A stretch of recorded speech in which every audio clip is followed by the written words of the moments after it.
बिस्मिल्लाहिर्रहमानिर्रहीम। अस्सलाम वालेकुम डियर स्टूडेंट। आज की इस वीडियो में हम जो टॉपिक डिस्कस करने वाले हैं वो है plotter. What is the usages of plotters? Explain different types of plotters. A plotter is an output device that is use to produce high quality graphics in a variety of colours. ठीक है, different colours में हम क्या produce करते हैं? High quality graphics. Plotters are use to create maps, architecture drawings, graphs and charts. Types of plotters: flatbed plotter, drum plotter. Flatbed plotter क्या होता है? Flatbed plotter is use to plot और draw images. It contains pens for drawings images. The paper is placed on the table-like surface. Software instructs the pens to move down on the paper. ठीक है, the pen then moves on the paper. Pen क्या करता है? Move करता है paper के ऊपर for creating images को क्रिएट करने के लिए। Most flatbed plotters have one और more pens of different colours and widths. इसमें क्या होते हैं? एक या एक से ज़्यादा पेन यूज़ किए जाते हैं और जो है वो उनकी कलर, उसमें इंक जो डिफरेंट कलर्स की हो सकती है और वो जो पेपर है उसकी विड्थ भी डिफरेंट हो सकती है। Drum plotter. Drum plotter uses a rotating drum or cylinder. The drawing pens are mounted on the drum. Drawing pens क्या करते हैं? पेन के ऊपर जो है वो मूव करते हैं। The pen move to the left and right. Pen क्या करता है? लेफ्ट से राइट को मूव करता है एज द ड्रम रोटेट्स। और ड्रम क्या होता है? रोटेट होता जाता है। This movement create the desired image. और हम अपनी मर्ज़ी का जो इमेज है उसको क्रिएट कर सकते हैं। The advantage of drum plotter is that the length of the plot is almost unlimited. The roll paper can be use to draw very lengthy images. The width of the image depends on the width of the drum. ठीक है, width of the image जो है वो इसकी width पे depend करेगा, लेकिन length इसकी मैक्सिमम हो सकती है। ठीक है, अब ये प्लॉटर होते क्या हैं? आपने जैसे कि बैनर्स लगे हुए देखे होंगे या पैनाफ्लेक्स वगैरह देखे होंगे डिफरेंट चीज़ों के। ठीक है, बिलबोर्ड्स देखे होंगे। अब देखिए ये चीज़ें जो हैं ये किस पे बनती हैं? प्लॉटर्स के ऊपर बनती हैं। Which device is use to output audio data from the computer? A type of output produce in the form of sound, voice और music is known as audio input. वो कहते हैं हर वो चीज़ जो हम सुनते हैं जो आउटपुट की फॉर्म में हमें मिलती है, साउंड है, कोई आवाज़, ठीक है, म्यूज़िक है, ठीक है, ऑडियो आउटपुट होगी। Speakers and headsets are to commonly use audio output devices. Many personal computers contain internal speakers. बहुत सारे जो हैं उनके अंदर इंटरनल स्पीकर जो थे बिल्ट इन होता है। The quality of internal speaker is not very high. Quality इतनी अच्छी नहीं होती।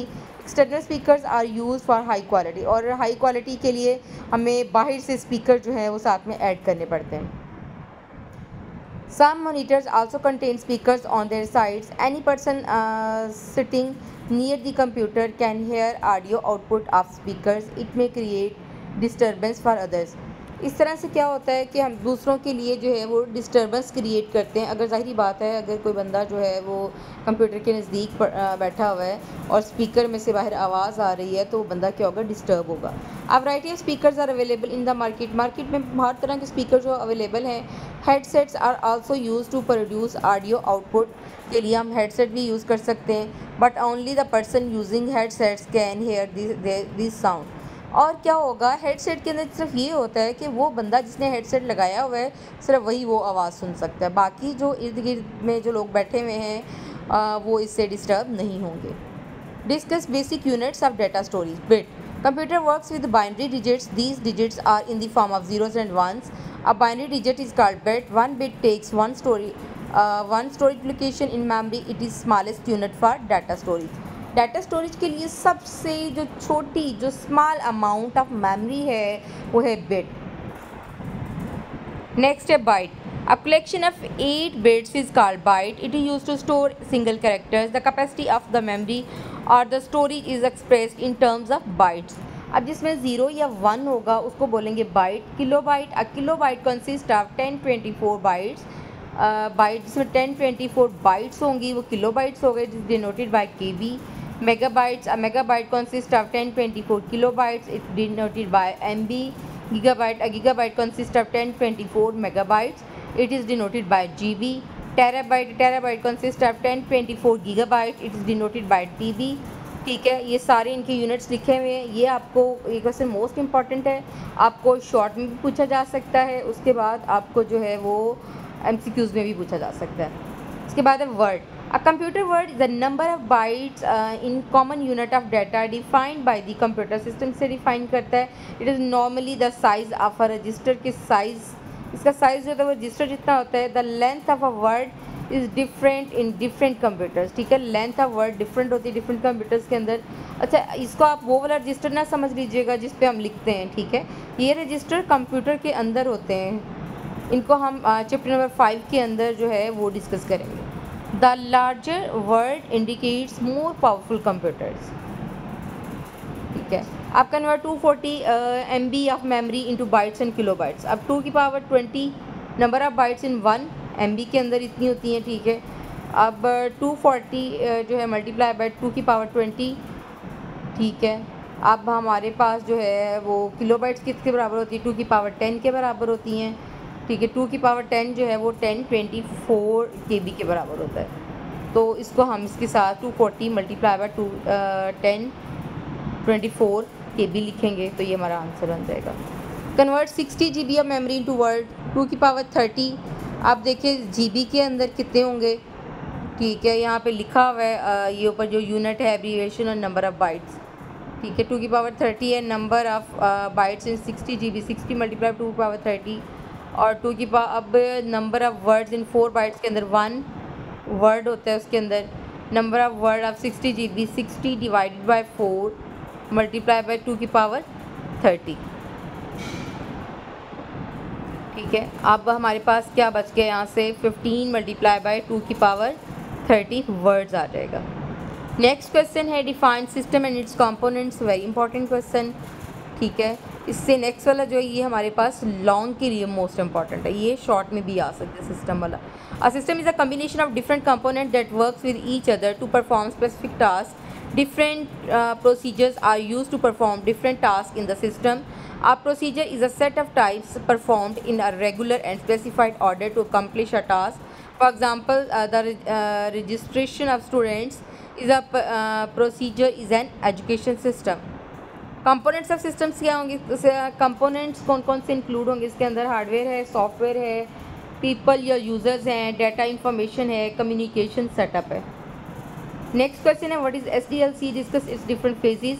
SDLC stands for system development life cycle. It is a set of different steps that are perform to develop a system. It is an organized way of developing successful systems. It consists of different phases. These phases are as follows.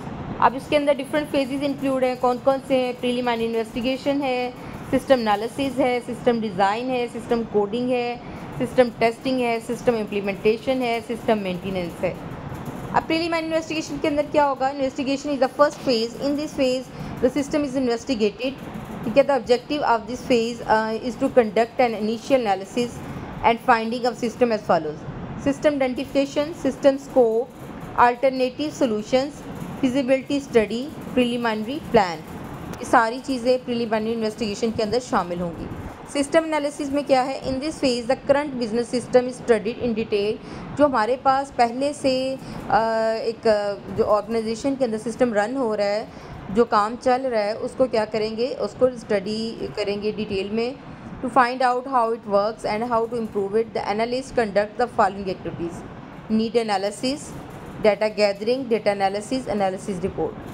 System design, system design phase is use to design logical and physical model को हम design करेंगे आप new system, नए system के लिए। The system design states how new system will meet the requirements identified in analysis phase. हमने last में जो एनालिसिस फेज में पढ़ा, हम देखेंगे कि हमारा नया सिस्टम जो है वो किस तरह से उन रिक्वायरमेंट्स को जो है वो पूरा करता है।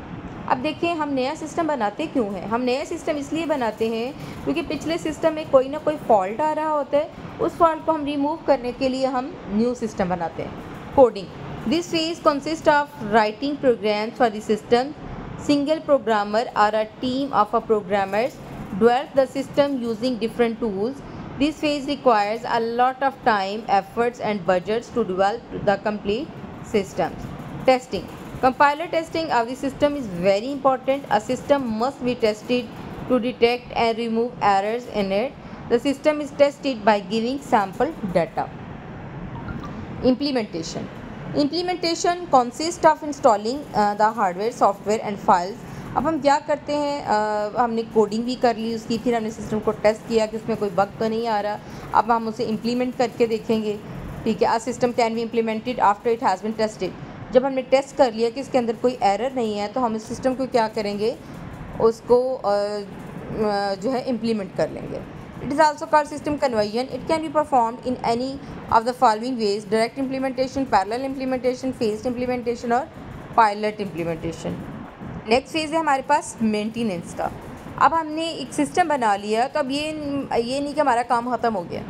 अब हमने क्या करना है कि अगर उस सिस्टम के अंदर कोई प्रॉब्लम आती है तो हमने उस प्रॉब्लम को ठीक भी करना है.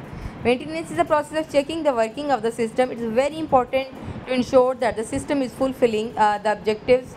सम measures may be taken to improve the systems. Maintenance include the following activities: correcting the problems in the system, updating the system to fulfill new requirements, improving the working of the system. हम क्या करते हैं, जो problem आती है उसको correct करते हैं, सिस्टम को अपडेट करते रहते हैं और सिस्टम की जो वर्किंग है उसको इम्प्रूव करते रहते हैं. उम्मीद करती हूँ स्टूडेंट आज तक जितना भी लेक्चर हमने पढ़ा है वो आपको समझ में आ गया होगा. और अगर किसी को कोई प्रॉब्लम हुई तो आप कमेंट करके पूछ सकते हैं. Thank you. अल्लाह हाफिज़.